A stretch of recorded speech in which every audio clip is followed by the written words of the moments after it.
समजून त्यांच्या रक्षणाचे जबाबदारी आपण आपल्या हाती घेतली. निश्चितच सर्व वेदेषु यत् पुण्य सर्व तीर्थेषु यत् फलम तत्फलम संवास्तुती केशवात एकनिष्ठतेने या केशवाचा धावा तुम्ही केला.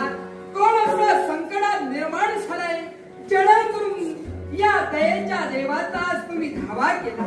याला केवढे असेल? कोण असं कारण?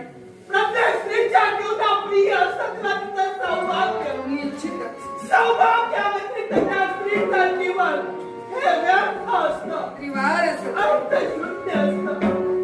आम्ही धावा का आणि कशासाठी केला असेल? कोण असं कारण? हे जर प्रत्यक्षाला जाणायचं असेल, पाहायचं असेल,